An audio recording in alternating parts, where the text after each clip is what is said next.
Kami dari kelompok satu dalam pembelajaran matematika wajib akan menjelaskan apa itu translasi pada transformasi geometri.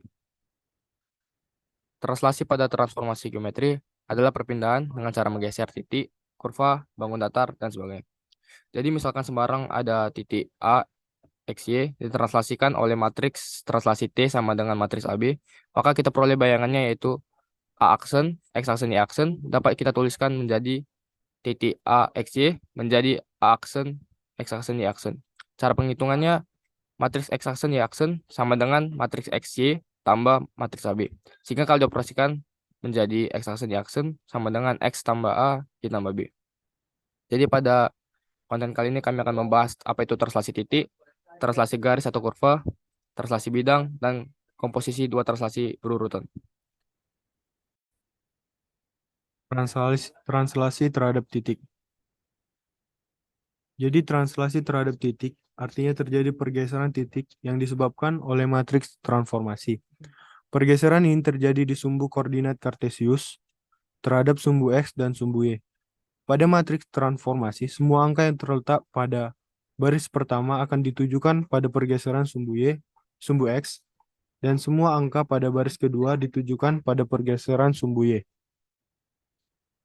Jadi, semua angka pada baris pertama jika bernilai negatif bergeser ke kiri dan jika bernilai positif akan bergeser ke kanan dan pada baris kedua jika bernilai negatif akan bergeser ke bawah dan jika bernilai positif akan bergeser ke atas.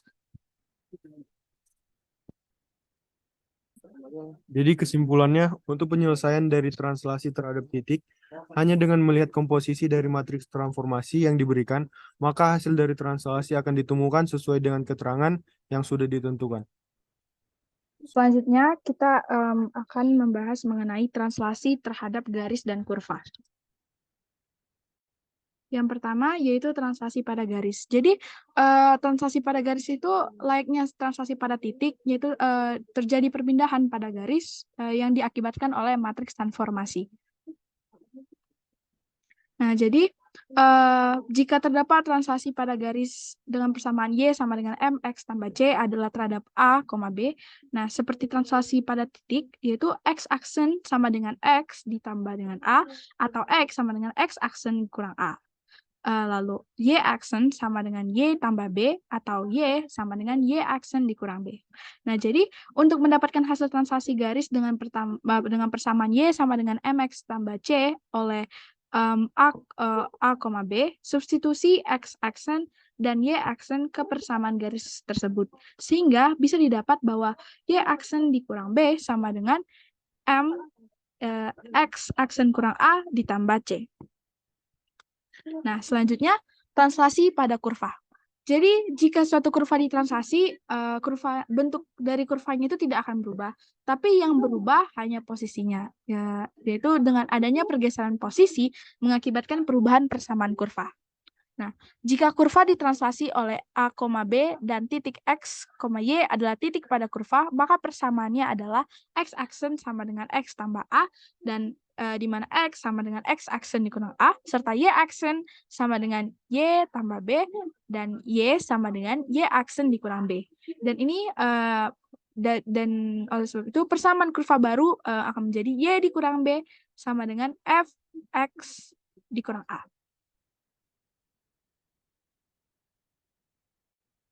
Selanjutnya, saya akan membahas mengenai translasi terhadap bidang. Sebagai pendahuluan, translasi terhadap bidang itu pengerjaannya sama dengan translasi terhadap titik. Karena dalam pengerjaannya itu hanya koordinat yang membentuk bidang itu yang akan mengalami pergeseran.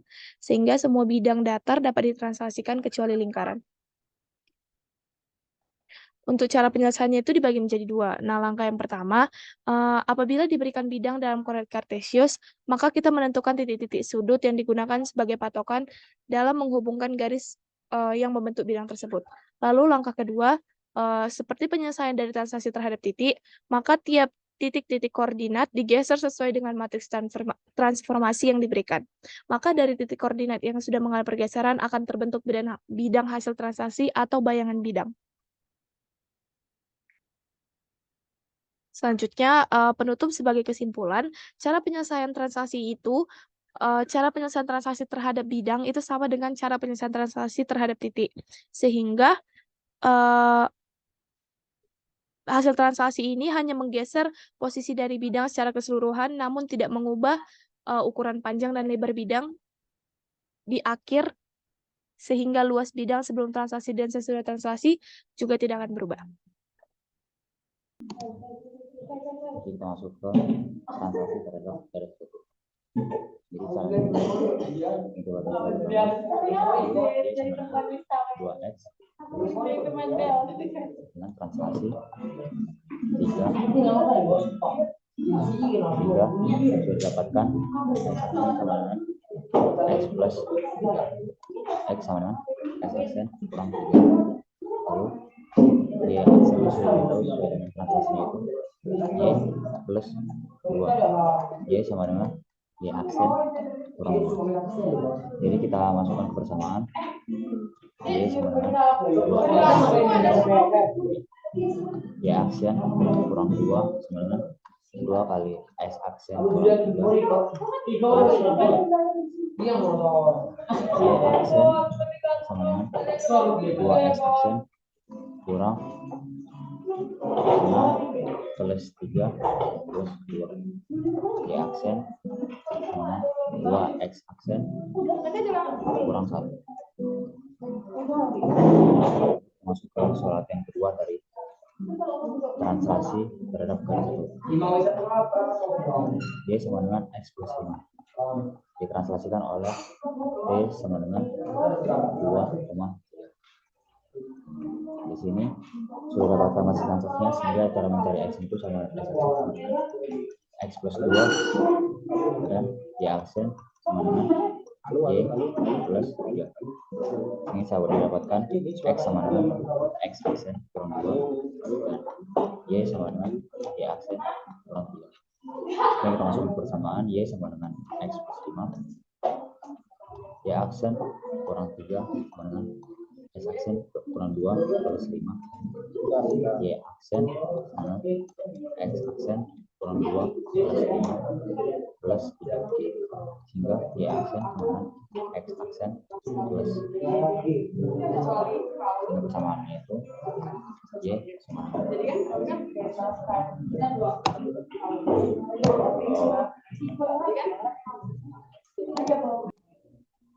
Lalu sekarang kita masuk ke translasi terhadap bidang.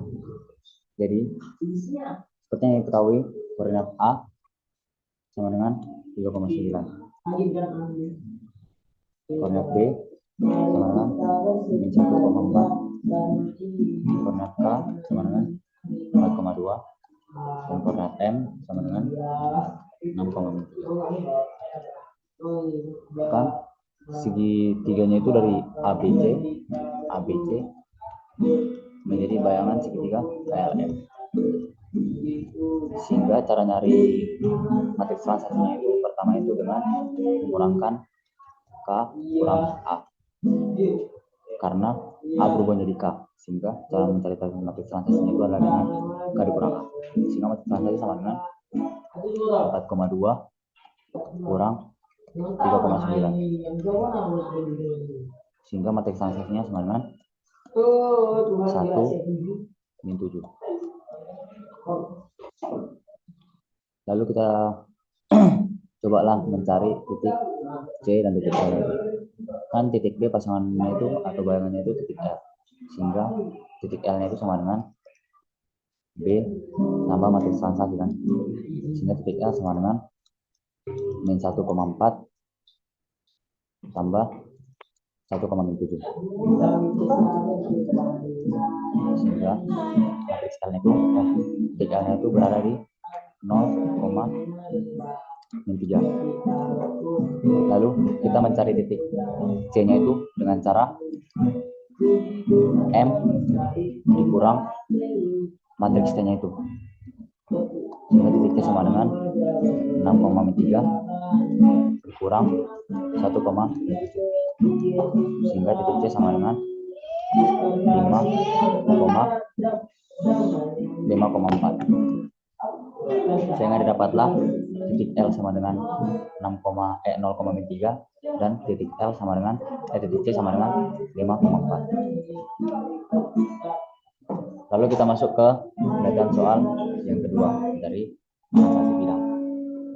Di sini diketahui matriks selanjutnya itu kan sama dengan M N.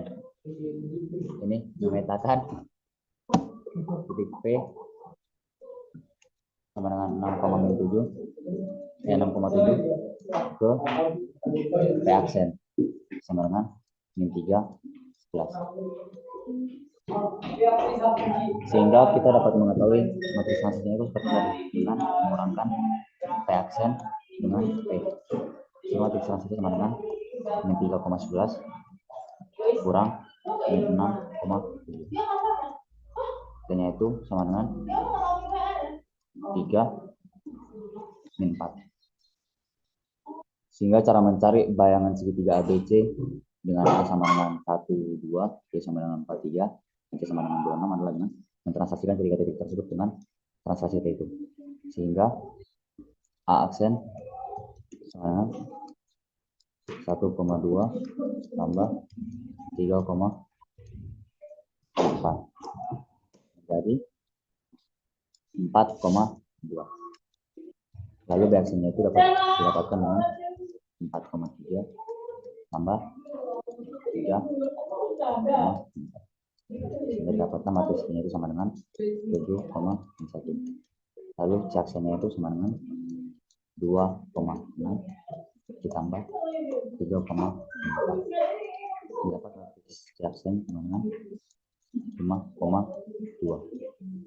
Sehingga didapatlah C aksen sama dengan 5,2, B sama dengan 7,1, A aksen sama dengan 4,2.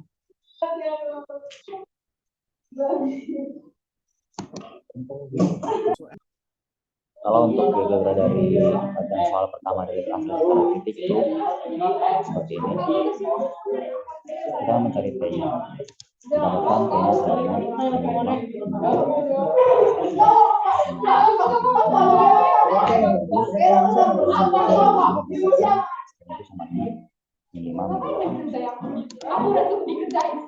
Lalu untuk latihan soal kedua tidak bisa digunakan untuk mencari A. Lalu untuk latihan soal menghadapi penerapan yang pertama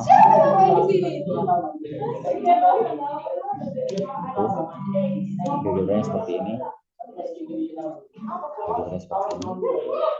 Saya dapatkan matriksnya itu Y persamaan Y-nya itu menjadi X+6 untuk persamaan bayangan. Lalu untuk latihan soal kedua dari translasi terhadap garis atau kurva seperti ini. Saya dapatkan persamaan bayangan itu menjadi 2X plus Y sama dengan 1. Lalu untuk latihan soal pertama dari translasi terhadap bidang